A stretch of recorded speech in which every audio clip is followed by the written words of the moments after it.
Bon dia, el meu nom és Pau Sarrió i, a banda d'historiador de l'art, pel que fa més específicament al contingut d'esta intervenció, soc membre del Consell de Redacció del Centre d'Estudis Locals Quaderns d'Investigació d'Alaquàs. No voldria iniciar la meva intervenció sense agrair abans a l'organització del Congrés l'acollida d'aquesta breu reflexió que proposa al voltant de l'ahir de l'avui de la violència contra les dones, a propòsit de la troballa per part d'un company de quaderns d'investigació, com és l'Adrià Hernández, de dos processos judicials inèdits contra sengles maltractadors ocorreguts a Alaquàs a finals del segle XV. Aleshores, Alaquàs no era més que un llogaret enmig de l'Horta de València, amb poc més de 500 ànimes, en el qual tenia un protagonisme important la població mudèjar, que continuava assistint a la mesquita de la Moreria a diari a escoltar les ensenyances de l'alfaquí, de l'home savi en la llei islàmica. Allà, en els primers dies de gener de 1473, Zaat al-Aksí, de malnom Manreda, s'entregava, abans que fora denunciat, com a esclau al míser Jaume Garcia d'Aguilar, el senyor del poble i, per tant, l'administrador de la justícia als seus dominis. De fet, no és casual que l'actual castell-palau senyorial del poble, construït pocs anys després dels successos que així narrem, a principis del segle XVI, compta encara amb uns xicotets calabossos en els quals el senyor tancava aquelles persones a les quals ajusticiaria. El motiu de l'entrega d'Alaksí davant del senyor? Evitar la pena capital a la qual hauria sigut acusat d'acord amb la llei islàmica després d'haver comès adulteri amb Maria, una veïna vídua de Torrent. A canvi de commutar-li la pena capital, Alaksí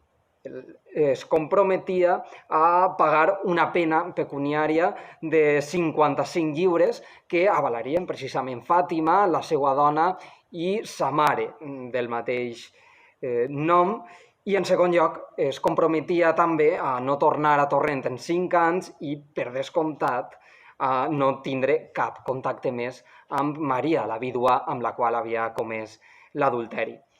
Més tard, en novembre de 1492, un altre sarraí d'Alaquàs, Ubaidal Lopet, de malnom Maxela, raptava de la casa dels seus pares a una jove anomenada Xeinsi i la violava repetidament per a, finalment, pegar a fugir. De les característiques del cas es dedueix, si el comparem amb altres casos documentats a l'època, que el rapte i la violació de Xeinsi no degués sinó ser el resultat d'una relació d'assetjament més llarga en què l'agressor degué buscar el moment més oportú per satisfer, mitjançant l'agressió, els seus desitjos sexuals. Una relació sostinguda pot ser, tenint en compte la jovenesa de la víctima, amb l'estupre, és a dir, mitjançant l'embaucament. En qualsevol cas, Margarida de les Velles i d'Aguilar, aleshores senyora d'Alaquàs, en ser sabedora del delicte per part de la família d'aquella jove, jutjà l'acusat per rebel·lia, un tipus penal aplicat als fugitius de la justícia, i el condemnà a la pena de mort natural, és a dir, a la pena capital, a la pena de mort.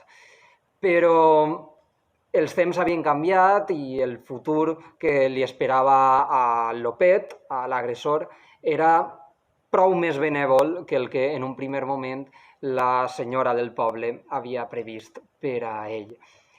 Segons indiquen alguns autors, front a la relativa duresa de les condemnes per agressió sexual de temps anteriors, a partir dels segles XIV i XV, l'estatut jurídic de les dones començà a degradar-se per tota Europa com a conseqüència de l'adopció del dret romà i del desenvolupament també del dret canònic, que agreujaren la misogínia sobre la qual ja estava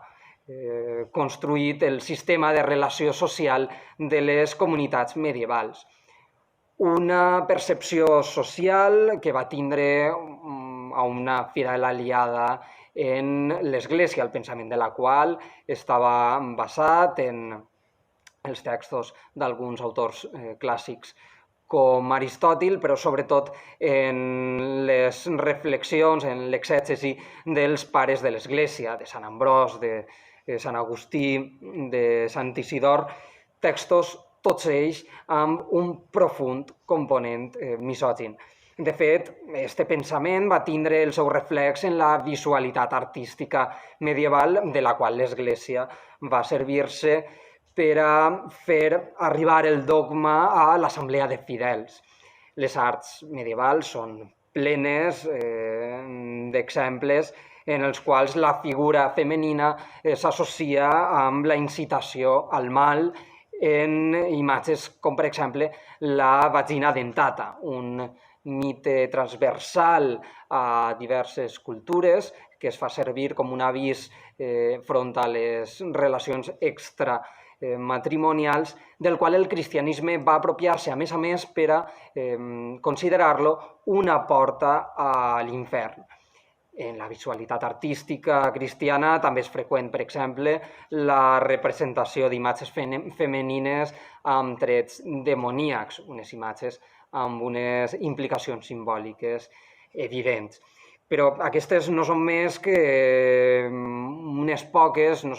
pocs exemples de les múltiples formes visibles de la subordinació femenina medieval, també visible, per exemple, en la indumentària tradicional, en elements com el vel, en plena vigència fins a temps relativament recents. I a més, en la literatura catalana del segle XV tenim un bon exemple de la misogínia estructural de la societat medieval en l'Espill de Jaume Roig, una feroce diatriba contra les dones, moguda bé pels pensaments misògins de Roig o bé, com ve indicant-se, com una denúncia en clau satírica precisament cap a la misogínia del món que va envoltar a l'autor d'aquesta obra. Però retornant ja a Laquàs, en aquest context jurídicament desfavorable per a la dona, Margarida de les Velles sembla que, atenent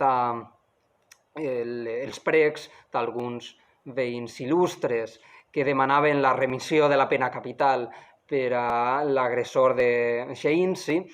acabà per acceptar un acord econòmic entre les parts que, cal dir, era una solució relativament habitual en els judicis per violació. L'agressor, en aquest cas, es comprometia a pagar 26 lliures i, a banda, la Suna Ixara, la llei dels mudèjars, establia que havia d'indemnitzar a la víctima amb l'accidac, és a dir, una dot com si anara a casar-se amb ella.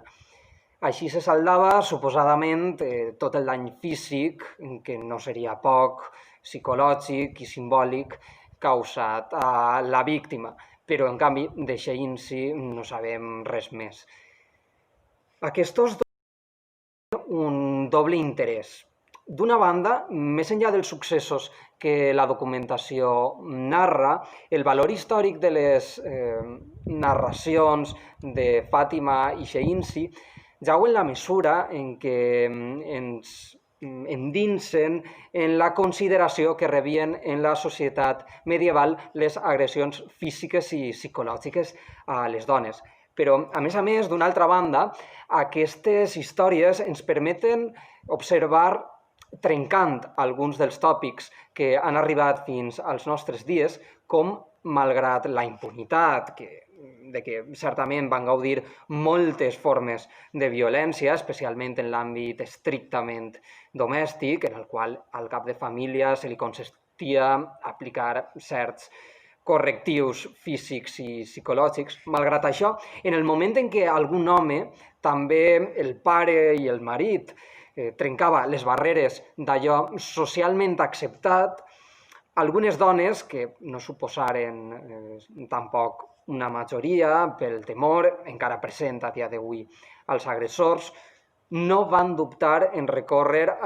el maltractament que sofrien davant la justícia entorpidora de certs processos judicials que, com ara, obligaren a moltes dones a tornar a la casa conjugal amb l'agressor, ara amb el perill afegit de la denúncia que abans l'agredida havia interposat contra ell. I en el seu defecte, o amb elles altres dones, com els entorns familiars de les maltractades, tampoc van dubtar en mostrar obertament la seva solidaritat cap a les maltractades. Dit d'una altra manera, malgrat la quotidianitat de la violència de gènere, algunes agressions a dones d'esferes socials molt distintes, des de l'alta societat fins a vassalles d'uns senyors com els d'Alaquàs, com eren Sheins i Fàtima, doncs bé, aquestes dones van aconseguir visibilitzar la seva situació davant la seva comunitat i, en definitiva, pot ser aconseguiren generar canvis en els paràmetres de comportament social en què es trobaven immerses. I dones, totes elles, que gràcies a les petjades documentals que han deixat, ens ajuden a dia d'avui a comprendre les formes, els significats i les respostes davant les violències de gènere de l'ahir i l'avui. Però històries com la de Fàtima o la de Sheinsi, d'una altra banda, ens posen de manifest, malauradament, que ni el pas del temps ni les condemnes als agressors han aconseguit eliminar encara de la nostra societat aquesta lacra social que és la violència de gènere. Per la meva banda, res més a afegir, només agrair a tots vostès la seva atenció. Gràcies.